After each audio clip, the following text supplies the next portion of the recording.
ಸ್ನೇಹಿತರೆ ನಮಸ್ಕಾರ, ನಾನು ರವೀಂದ್ರ ಜೋಶಿ. ಬಹಳ ದಿನಗಳ ನಂತರ ಒಂದು ನಿರ್ಣಾಯಕ ಘಟ್ಟವನ್ನು ತಲುಪಿದ್ದಾರೆ ನಿಮ್ಮ ಪ್ರೀತಿಯ ಕೆ ಅಣ್ಣಾಮಲೈ, ತಮಿಳುನಾಡಿನ ಧೀಮಂತ ನಾಯಕ. ತಮಿಳುನಾಡಿನ ನಾಯಕ ಅಂತ ಹೇಳಿದರೆ ಅವರಿಗೆ ಭಾಳ ಅವಮಾನ ಮಾಡಿದ ಹಾಗೆ ಅಂತ ನಾನು ಭಾವಿಸ್ತೇನೆ.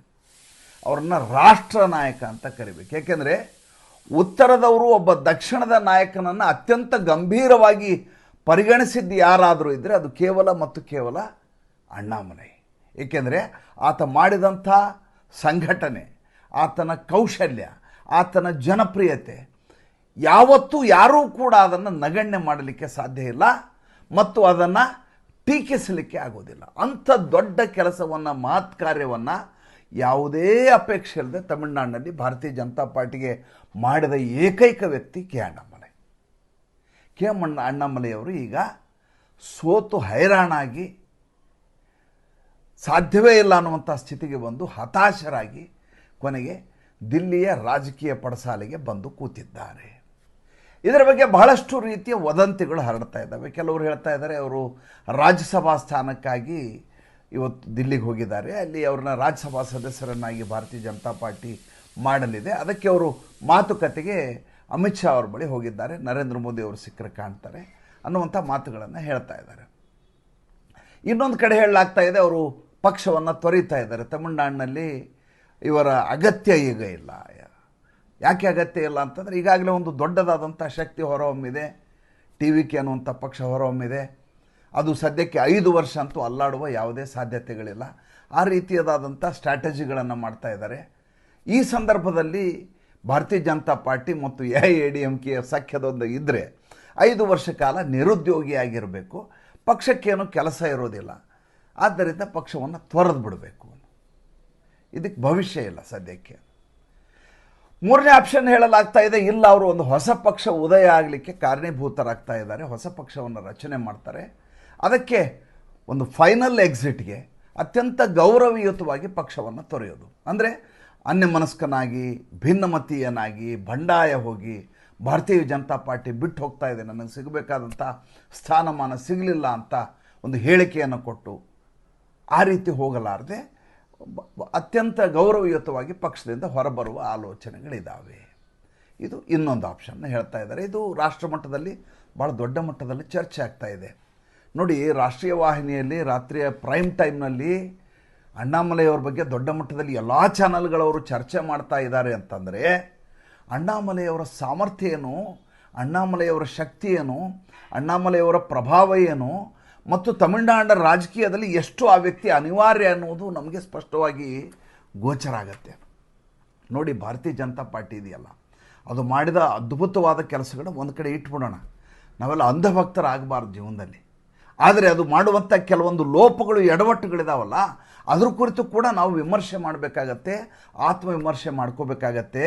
ಇಲ್ಲದೆ ಸಿನಿಮಾ ನಟರನ್ನ ಫಾಲೋ ಮಾಡುವಂಥ ಅಭಿಮಾನಿಗಳಾಗ್ತೀವಿ. ಸಿನಿಮಾ ನಟ ಕೊಲೆ ಮಾಡಿದಾಗ ಏನು ತಪ್ಪಾಯಿತು ಅನ್ನುವ ರೀತಿ ನಮ್ಮ ತರ್ಕ ಶುರು ಆಗುತ್ತೆ, ಕುತರ್ಕ ಶುರು ಆಗುತ್ತೆ. ಹಂಗಾಗಬಾರ್ದು. ರಾಷ್ಟ್ರಹಿತದ ದೃಷ್ಟಿಯಿಂದ ನಾವು ಆಲೋಚನೆ ಮಾಡಬೇಕು. ನೋಡಿ, ಆ ಜಿರ್ಲೆ ಬರ್ತಾ ಇದೆ 6ನೇ ತಾರೀಕಿಗೆ, ಕಾಕ್ರೋಚ್ ಅಮೇರಿಕಾದಿಂದ. ಏರ್ಪೋರ್ಟಿಂದ ನಾವು ಜಂತರ್ ಮಂತರ್ಗೆ ಹೋಗ್ತೀವಿ, ಅಲ್ಲಿ ನಾವು ಪ್ರತಿಭಟನೆ ಮಾಡ್ತೀವಿ, ಮಾಡಿ ಶಿಕ್ಷಣ ಸಚಿವ ಧರ್ಮೇಂದ್ರ ಪ್ರಧಾನ್ ರಾಜೀನಾಮೆಗೆ ಒತ್ತಾಯ ಮಾಡ್ತೀವಿ. ಎಲ್ಲರೂ ಯುವಕರೆಲ್ಲ, ನಿರುದ್ಯೋಗಿಗಳೆಲ್ಲ, ವಿದ್ಯಾರ್ಥಿಗಳೆಲ್ಲ ಬನ್ನಿ ಜಂತರ್ ಮಂತರ್ಗೆ ಅಂತ ಕರೆ ಕೊಡ್ತಾ ಇದೆ ಜರ್ಲೆ ಕಾಕ್ರೋಚ್. ಅದ್ರ ಬಗ್ಗೆ ಇನ್ನೊಂದು ಸಂಚಿಕೆಯಲ್ಲಿ ಮಾತಾಡ್ತೀನಿ. 1ನೇ ಸಲ ನೀಟ್ ಲೀಕ್ ಆದ ಸಂದರ್ಭದಲ್ಲಿ ಈ ಧರ್ಮೇಂದ್ರ ಪ್ರಧಾನ್ನ ಆ ಕ್ಷಣದಲ್ಲಿಯೇ ಕಿತ್ತು ಬಿಸಾಕಿದರೆ ಇಷ್ಟು ದೊಡ್ಡ ಗಾಯವಾಗಿ, ಇಷ್ಟು ದೊಡ್ಡ ಕಾಯಿಲೆಯಾಗಿ ಅದು ಬೆಳೀಲಿಕ್ಕೆ ಸಾಧ್ಯ ಇರಲಿಲ್ಲ. ಕರ್ನಾಟಕದಲ್ಲಿ ಭ್ರಷ್ಟಾಚಾರ ಆರೋಪದ ಮೇಲೆಗೆ ಯಡಿಯೂರಪ್ಪ ಅವ್ರನ್ನ ಕೆಳಗಿಳಿಸಲಾಯಿತು. ಅತ್ಯಂತ ಸಂದಿಗ್ಧವಾದ ಸಮಯ, ಇಳಿಸಬೇಕಾದ ಅನಿವಾರ್ಯತೆ ಇತ್ತು ಅವಾಗ. ಆ ಸಂದರ್ಭದಲ್ಲಿ ಲಿಂಗಾಯತ ಅನ್ನುವಂಥ ಕಾರಣಕ್ಕೋಸ್ಕರ ಆ ಬಸವರಾಜ ಬೊಮ್ಮಾಯಿಯನ್ನು ತಂದು ಕೂಡಿಸಿ ಹೋಗಿದರೆ ಇವತ್ತು ಭಾರತೀಯ ಜನತಾ ಪಾರ್ಟಿ ಇಷ್ಟು ಹೀನಾಯ ಸ್ಥಿತಿಗೆ ಕರ್ನಾಟಕದಲ್ಲಿ ಹೋಗ್ತಿರಲಿಲ್ಲ. ಯೋಚನೆ ಮಾಡಿ ನೋಡಿ ನೀವು. ಅಂದರೆ ನೀವು ತೆಗೆದುಕೊಳ್ಳುವ ತೀರ್ಮಾನ, ಅಲ್ಲಿ ದಿಲ್ಲಿಯಲ್ಲಿ ಕೂತ್ಕೊಂಡು ಕರ್ನಾಟಕದ ಮನಸ್ಥಿತಿಯನ್ನು ನೀವು ತೀರ್ಮಾನ ಮಾಡಲಿಕ್ಕೆ ಶುರು ಮಾಡಿಬಿಟ್ರೆ ಹೇಗೆ ಎಡವಟ್ಟುಗಳಾಗ್ತೀವಿ ಅನ್ನೋದಕ್ಕೊಂದು 2 ಉದಾಹರಣೆಗಳನ್ನ ಹೇಳ್ತೀನಿ. ಇಂಥ 1000 ಇದ್ದಾವೆ. ಅಣ್ಣಾಮಲೈ ವಿಚಾರದಲ್ಲಿ ಅದೇ ಆಗ್ತಾ ಇರೋದು. ನೀವು ರಾಜಕೀಯವನ್ನು ರಾಜಕೀಯವಾಗಿ ನೋಡ್ತೀರಿ. AIADMK ಅಷ್ಟು ವರ್ಷಗಳಿಂದ ಇದ್ದಂಥ ಪಕ್ಷ, ಅದಕ್ಕೆ ಅದರದೇ ಆದಂಥ ಬೇಸ್ ಇದೆ, ಅದಕ್ಕೆ ಸಂಘಟನೆ ಇದೆ, ಅದಕ್ಕೆ ಕಚೇರಿಗಳಿದ್ದಾವೆ, ಅದಕ್ಕೆ ಅದರದೇ ಆದಂಥ ವೋಟ್ ಬ್ಯಾಂಕ್ ಇದೆ. DMKಯ ಪ್ರತಿರೋಧವಾಗಿ ಒಂದು ಶಕ್ತಿಯಾಗಿ AIADMK ಇದೆ. ಅದರ ಸಖ್ಯದೊಂದಿಗೆ ನಾವು ಭಾರತೀಯ ಜನತಾ ಪಾರ್ಟಿ ಗೆಲ್ಲಬಹುದು. ನಾವು ಚಂದ್ರಬಾಬು ನಾಯ್ಡು ರೀತಿಯಲ್ಲಿ ಆಂಧ್ರ ಪ್ರದೇಶದಲ್ಲಿ ಹೇಗೆ BJP ಸೇರ್ಕೊಂಡು ಸರ್ಕಾರ ಮಾಡ್ತೇವೋ ಹಂಗೆ ತಮಿಳುನಾಡಿನಲ್ಲಿ ಮಾಡ್ಬೋದು ಅಂತ ದಿಲ್ಲಿಯಲ್ಲಿ ನೀವು ಕುತ್ಕೊಂಡು ಮಾತಾಡಿದರೆ ಇಲ್ಲಿ ತಮಿಳುನಾಡಿನಲ್ಲಿರುವ ಪರಿಸ್ಥಿತಿಯೇ ಬದಲಿರುತ್ತೆ. ನಿಮಗೆ ಸರಿಯಾಗಿ ಅದನ್ನು ಬಿಡಿಸಿ ಹೇಳುವಂಥ ವ್ಯಕ್ತಿಗಳ ಜೊತೆಗೆ ಸಿಗ್ತಾ ಇರೋದಿಲ್ಲ. ಅದರ ಫಲಶ್ರುತಿಯಾಗಿ TVKಯ ಜೋಸೆಫ್ ಅನ್ನುವಂಥ ವ್ಯಕ್ತಿ, ವಿಜಯ್ ಜೋಸೆಫ್ ಅನ್ನುವಂಥ ವ್ಯಕ್ತಿ ಬಂದು ಇವತ್ತು ಪ್ರತಿಷ್ಠಾಪನೆ ಆಗಲಿಕ್ಕೆ ಸಾಧ್ಯ ಆಗುತ್ತೆ. ಯಾವ 2024ರ ಚುನಾವಣೆಯ ಸಂದರ್ಭದಲ್ಲಿ, ಲೋಕಸಭಾ ಚುನಾವಣೆಯ ಸಂದರ್ಭದಲ್ಲಿ ಅಣ್ಣಾಮಲೈ ಹೇಳಿದ ಹಾಗೆ ಕೇಳಿಕೊಂಡು ಸ್ವತಂತ್ರವಾಗಿ ನಾವು ಸ್ಪರ್ಧಿಸ್ತೇವೆ, ಸೋತರೂ ಪರವಾಗಿಲ್ಲ ಅಂತ ಧೀರೋದಾತ್ತ ನಡೆಯನ್ನು ಮಾಡಿದ್ರಲ್ಲ, ಅದರಿಂದ 3% ಇದ್ದಂಥ ವೋಟ್ ಶೇರು 11%ಗೆ ಹೋಯಿತು. ಅಣ್ಣಾಮಲೈದು ಸೋತಿರ್ಬೋದು, ಸೋಲು ಮುಖ್ಯ ಆಗೋದಿಲ್ಲ ಭಾರತೀಯ ಜನತಾ ಪಾರ್ಟಿಗೆ. 2 ಸೀಟ್ ಇದ್ದಂಥ ಪಕ್ಷ ಅದು. ಒಂದು ಸಲ ಅಟಲ್ ಬಿಹಾರಿ ವಾಜಪೇಯಿ ಅವ್ರಿಗೆ ಯಾರೋ ಪ್ರಶ್ನೆ ಕೇಳಿದ್ರು, ಏನು ಈ ಸಲ ಮತ್ತೆ ಸೋತಿದ್ದೀರಿ ಅಂದ್ಕೊಂಡು, ನಾವು ಯಾವತ್ತು ಗೆದ್ದಿದ್ವಿ ಅಂದಿದ್ರು. ಅಂದರೆ ಸೋಲನ್ನು ಅಷ್ಟು ಸಹಜವಾಗಿ ಸ್ವೀಕರಿಸುವಂಥ ಮನಸ್ಥಿತಿ ಇದ್ದಂಥ ನಾಯಕರಿಂದ ಕೂಡಿದಂಥ ಪಕ್ಷ ಭಾರತೀಯ ಜನತಾ ಪಾರ್ಟಿ. ಗೆಲುವೇ ಅದರ ಮೂಲ ಸೂತ್ರವಲ್ಲ, ಅಧಿಕಾರ ಹಿಡಿಯುವುದೇ ಮೂಲ ಸೂತ್ರವಲ್ಲ. ಒಂದು ಸಲ ಅಧಿಕಾರ ಹಿಡಿದ ಮೇಲೆ ಬಿಟ್ಟು ಹೋಗಲಾರದ ಹಾಗೆ ನಿರಂತರತೆಯನ್ನು ಕಾಪಾಡಿಕೊಂಡು ಹೋಗೋದು ಭಾಳ ಮುಖ್ಯ ಆಗೋದು.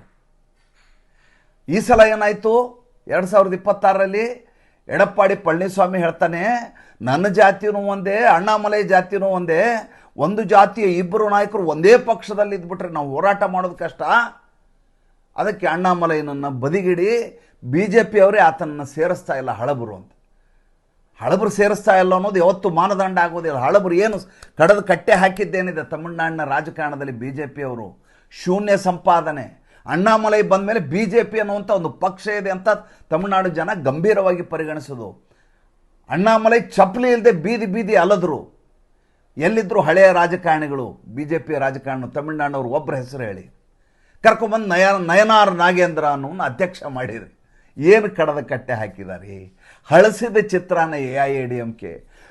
ಯಾವಾಗ ಸೋಲು ಸಂಭವಿಸುತ್ತೋ ಸಂಭವಿಸಿದ ತಕ್ಷಣ 25 ಜನ ಬಿಟ್ಟು ಪಕ್ಷವನ್ನೇ ತೊರೆದು ಸರ್ಕಾರ ಸೇರ್ಕೊಳ್ಳಿಕ್ಕೆ ಹೋದ್ರಲ್ಲ TVK ವಿಜಯ್ ಪಕ್ಷಕ್ಕೆ, ಅಂಥವ್ರ ಜೊತೆ ನೀವು ಸಖ್ಯವನ್ನು ಮಾಡಿದ್ದೀರಿ ಅಂದರೆ ನಿಮ್ಮ ಸಿದ್ಧಾಂತ ಏನು, ನಿಮ್ಮ ವಿಚಾರಧಾರೆ ಏನು, ನಿಮ್ಮ ರಾಜಕೀಯ ತಂತ್ರಗಾರಿಕೆ ಏನು, ನಿಮ್ಮ ಚಾಣಾಕ್ಷತೆ ಏನು, ನಿಮ್ಮ ದೂರದರ್ಶಿತ್ವ ಏನು, ಮತ್ತು ನೀವು ನಾಯಕರಿಗೆ ಕೊಡುವಂಥ ಬೆಲೆ ಏನು. ಅಣ್ಣಾಮಲೈ ಇದ್ದಕ್ಕಿದ್ದ ಹಾಗೆ ಮೂಲೆ ಗುಂಪಾಗಿಬಿಡ್ತಾರೆ. ಮೋದಿಯವರ ಬಗ್ಗೆ ಅತ್ಯಂತ ಗಾಢವಾದಂಥ ಅಭಿಮಾನವನ್ನು ಯಾರಾದರೂ ಇಟ್ಕೊಂಡವರು ಒಬ್ಬರು ತಮಿಳುನಾಡಿನಲ್ಲಿ ಸಿಕ್ಕರೆ ಅದು ಕೇವಲ ಅಣ್ಣಾಮಲೈ. ಆದರೆ ಮಾರ್ಚ್ನಲ್ಲಿ ನರೇಂದ್ರ ಮೋದಿ ತಮಿಳುನಾಡಿಗೆ ಬಂದಾಗ ತಮಿಳುನಾಡಿನಲ್ಲಿ ಇರಲಿಲ್ಲ, ಅಣ್ಣಾಮಲೈ ಇರೋದೇ ಬೇಡ ಅಲ್ಲಿ ಅಂತ. ಅಷ್ಟು ಬೇಸರವನ್ನು ಮಾಡಿದ್ದೀರೋ ಒಬ್ಬ ನೀವು ನಾಯಕನಿಗೆ. ವ್ಯಕ್ತಿಗಿಂತ ಪಕ್ಷ ದೊಡ್ಡದು, ಹೌದು ಒಪ್ತೀನಿ. ಹಾಗಂತ ನೀವು ವ್ಯಕ್ತಿಯನ್ನು ನಗಣ್ಯಗೊಳಿಸ್ಬಿಡ್ತೀರಾ, ಆತ ಹತಾಶೆ ಆಗ್ಲಿಕ್ಕೆ ಬಿಟ್ಬಿಡ್ತೀರಾ? ನಮ್ಮೊಂದು ದೂರದರ್ಶಿತ್ವವಿದೆ, ಮುಂದೊಂದು ದಿವಸ ಅವ್ರಿಗೆ ಅವಕಾಶ ಕೊಡ್ತೀವಿ. ಅಲ್ರಿ, ಯಾವತ್ತು ಹಸಿವಿದೆ ಅವತ್ತು ಊಟ ಹಾಕ್ಬೇಕು, ಮುಂದೆ ಯಾವತ್ತು ನೀವು ಮೃಷ್ಟಾನ್ನ ಭೋಜನ ಹಾಕಿದ್ರನ್ನು ಊಟ ಮಾಡೋರು ಯಾರು? ಯಾವಾಗಲೂ ರಾಜಕೀಯದಲ್ಲಿ ಯಾವಾಗಲೂ ಚಲಾವಣೆಯಲ್ಲಿರೋದು ಭಾಳ ಮುಖ್ಯ ಆಗತ್ತೆ. ಈಗಿರಲ್ಲ, 5 ವರ್ಷ ಮಲ್ಕೊಂಡಿರ್ತೀನಿ, 5 ವರ್ಷ ನಾನು ರಿಸರ್ಚ್ ವರ್ಸ್ಗೆ ಹೋಗ್ತೀನಿ, ಇನ್ನೇನೋ ಹೆಚ್ಚಿನ ವಿದ್ಯಾಭ್ಯಾಸ ಅಂತ ವಿದೇಶಕ್ಕೆ ಹೊರಟೋಗ್ಬಿಡ್ತೀನಿ, ಚುನಾವಣೆಯ ಸಮಯದಲ್ಲಿ ಬಂದುಬಿಡ್ತೀನಿ. ಆ ರೀತಿ ಗಿಮಿಕ್ಗಳು ಮಾಡುವಂಥ ಕಾಲಮಾನ ಅಲ್ಲ ಇದು. ಒಂದು ನಿರ್ವಾತ ಇದೆ ಅನ್ನುವುದನ್ನು ಪ್ರತಿಪಾದಿಸಿ ಅದನ್ನು ಸಾಧಿಸಿ ತೋರಿಸ್ಬಿಟ್ಟ ವಿಜಯ್ ಜೋಸೆಫ್. ನಿರ್ವಾತ ಇದೆ ತಮಿಳುನಾಡಿನಲ್ಲಿ, ಕೇವಲ ದ್ರಾವಿಡ ಅಂದ್ರೆ ನಡೆಯೋದಿಲ್ಲ, ಒಂದು ಹೊಸ ಹೆಜ್ಜೆಯನ್ನು ಇಡಬಹುದು. ಇಡೀ ಈ ಕಡೆ AIADMKನೂ ಬೇಡ, DMKನೂ ಬೇಡ, ಅಂಥದ್ದೊಂದು ಪಕ್ಷವನ್ನು ಮಾಡಿ ಗೆಲ್ಲಿಸಿ ತೋರಿಸೋಣ ಅಂತೇಳಿ ಮಾಡಿ ತೋರಿಸ್ಬಿಟ್ಟ. ಸಿನಿಮಾ ನಟನ ಜನಪ್ರಿಯತೆ ಅದಕ್ಕೆ ಸೇರ್ಕೊಳ್ತು, ಅದೇ 80%, ಅದು ಬೇರೆ ವಿಚಾರ. ಆದರೆ ಒಂದು ಸಾಧ್ಯತೆಯನ್ನಂತೂ ಮಾಡಿ ತೋರಿಸಿದ್ನ. ಅದೇ ತಮಿಳುನಾಡಿನಲ್ಲಿ ಕಮಲ್ ಹಾಸನ್ ಕೂಡ ಪ್ರಯತ್ನ ಮಾಡಿ ಫೇಲ್ಯೂರ್ ಆಗಿದ್ದಾರಲ್ಲ, ಬೇರೆ ನಾಯಕರು ಮಾಡಿ ಪ್ರಯತ್ನ ಮಾಡಿ ಫೇಲ್ ಆಗಿದ್ದಾರಲ್ಲ, ವಿಜಯಕಾಂತ್ ಮಾಡಿ ಫೇಲ್ ಆಗಿದ್ದಾರಲ್ಲ. ಈತ ಜನಪ್ರಿಯ ನಟ, ಸ್ಟಾರ್ ಆಗಿರೋದ್ರಿಂದ ಗೆದ್ದಿದ್ದಾರೆ ಅನ್ನುವಂಥ ಒಂದೇ ಮಾತನ್ನು ಹೇಳಲಿಕ್ಕಾಗೋದಿಲ್ಲ. ಚಿರಂಜೀವಿ ಅದೇ ಆಂಧ್ರದಲ್ಲಿ, ಆವಾಗ ಆಂಧ್ರ ಮತ್ತು ತೆಲಂಗಾಣ ಬೇರೆ ಬೇರೆ ಇರಲಿಲ್ಲ, ಪಕ್ಷವನ್ನು ಮಾಡಿ ಫೇಲ್ ಆಗಿಲ್ವಾ, ಸೂಪರ್ ಸ್ಟಾರ್ ಆಗಿದ್ದರು ಅವರು. ಅವರ ಪಕ್ಷ ಉದಯ ಮಾಡುವ ಸಂದರ್ಭದಲ್ಲಿ ಸೇರಿರುವ ಜನ ತಿರುಪತಿಯಲ್ಲಿ ನೀವೇನಾದರೂ ನೋಡಿಬಿಟ್ಟಿದ್ರೆ ಕಂಗಾಲಾಗಿಬಿಡ್ತಿದ್ರು. ಹಾಗೊಬ್ಬ ನಾಯಕರಿಗೆ ಜನ ಸೇರ್ತಾರ ಅಂತ ಜನ ಸೇರಿದ್ರು. ಏನಾಯಿತು ರಾಜಕೀಯವಾಗಿ? ಆದರೆ ಇಲ್ಲಿ ವಿಜಯ್ ಜೋಸೆಫ್ ಯಾವ ನಿರ್ವಾತ ಇದೆ ಅಂತ ಖಚಿತಪಡಿಸ್ಕೊಂಡು 12 ರ್ಯಾಲಿ ಮಾಡಿರೋದ್ರಿ ಆತ. ಇಡೀ ಚುನಾವಣೆಯಲ್ಲಿ ಮಾಡಿದ್ದೆ 12 ರ್ಯಾಲಿ.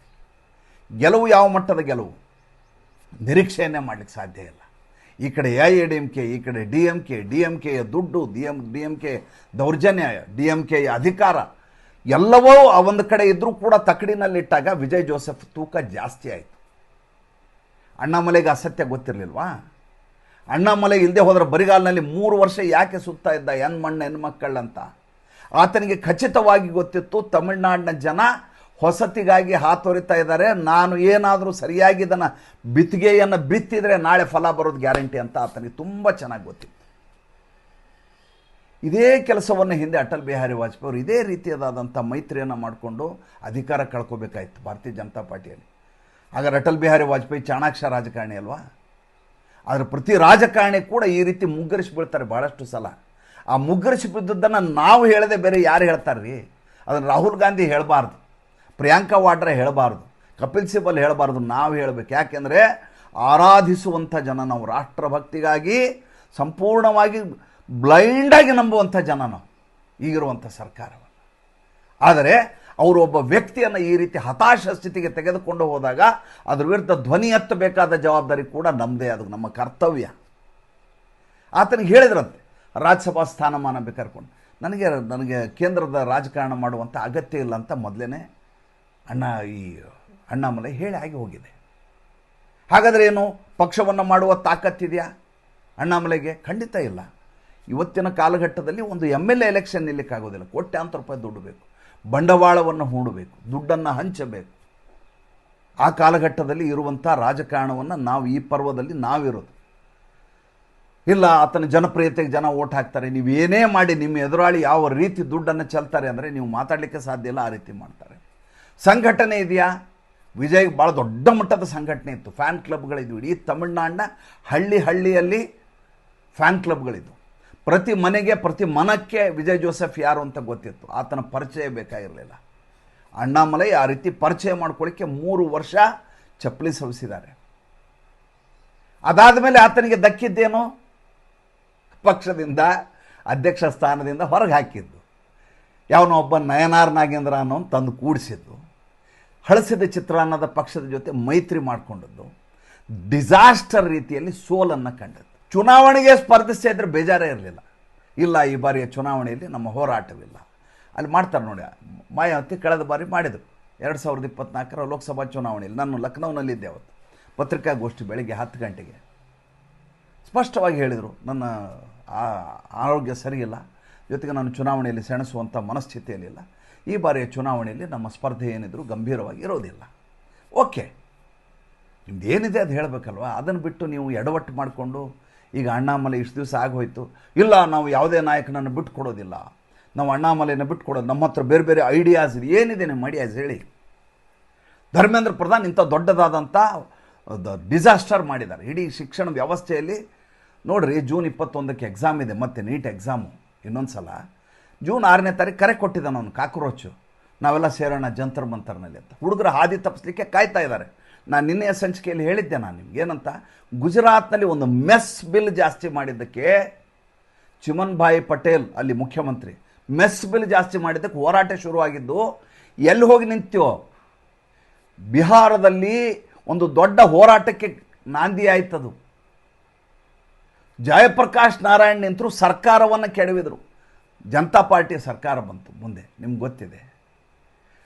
ನಕಲು ಮಾಡಬಾರ್ದು ಅಂತ ಇದೆ ರಾಜನಾಥ್ ಸಿಂಗ್ ಶಿಕ್ಷಣ ಸಚಿವ ಉತ್ತರ ಪ್ರದೇಶದಲ್ಲಿ, ಕಲ್ಯಾಣ್ ಸಿಂಗ್ ಮುಖ್ಯಮಂತ್ರಿ ಉತ್ತರ ಪ್ರದೇಶದಲ್ಲಿ. ಯಾರು ನಕಲು ಮಾಡ್ತಾರೆ, ಕಾಪಿ ಮಾಡ್ತಾರೋ ಅವರನ್ನು ಹಿಡಿದು ಜೈಲಿಗೆ ಹಾಕಲಾಗತ್ತೆ ಅಂತ ಆರ್ಡಿನೆನ್ಸ್ ಪಾಸ್ ಮಾಡಿಬಿಟ್ಟು ರಾಜನಾಥ್ ಸಿಂಗ್ ಈಗ ರಕ್ಷಣಾ ಸಚಿವ. ಮುಲಾಯಂ ಸಿಂಗ್ ಯಾದವ್ ಅದರ ವಿರುದ್ಧ ಹೋರಾಟ ಮಾಡಿದರು. ಯಾವ ವಿದ್ಯಾರ್ಥಿಯನ್ನು ಜೈಲಿಗೆ ಹಾಕಿ, ಈ ಸರ್ಕಾರ ಸರಿಯಿಲ್ಲ, ಇದು ವಿದ್ಯಾರ್ಥಿಗಳನ್ನ ಜೈಲಿಗೆ ಹಾಕತ್ತೆ, ಅವ್ರ ವಿರುದ್ಧ ಪ್ರತಿಭಟನೆ ಮಾಡಿ, ನನ್ನ ಸರ್ಕಾರ ಬಂದರೆ ನಿಮಗೆ ನಕಲು ಮಾಡಲಿಕ್ಕೆ ಪೂರ್ತಿ ಪರ್ಮಿಷನ್, ಮಕ್ಕಳಿಗೆ ಸಂಪೂರ್ಣ ಸ್ವಾತಂತ್ರ್ಯ ಕೊಡಬೇಕು. ಗೆದ್ದುಬಿಟ್ಟ. ಜನ ಆಲೋಚನೆ ಮಾಡಲಾರದೆ ಭಾವುಕರಾಗಿ ಅಮಾಯಕರಾಗಿ ಮತ ಹಾಕ್ತಾರೆ. ಬಹಳ ಪ್ರಾಜ್ಞರು ಅಂತ ಎಲ್ಲ ವಿಷಯದಲ್ಲಿ ತಿಳ್ಕೋಬಾರ್ದು ನಾವು. ಈಗ ಅಣ್ಣಾಮಲೈ ಸರದಿ, ತಮಿಳುನಾಡು ಅನ್ನೋದು ಭಾಳ ಪ್ರಮುಖವಾದಂಥ ರಾಜ್ಯ, ಒಂದು ಪ್ರತ್ಯೇಕ ರಾಷ್ಟ್ರ ಮಾಡಬೇಕು ಅಂತ ಹುನ್ನಾರ ಮಾಡಿದಂಥ DMK ಇದ್ದಂಥ ರಾಜ್ಯ, DMKನ ಮೀರಿಸಂಥ ವಿಜಯ್ ಜೋಸೆಫ್ ಬಂದು ಕೂತಿದ್ದಾನೆ.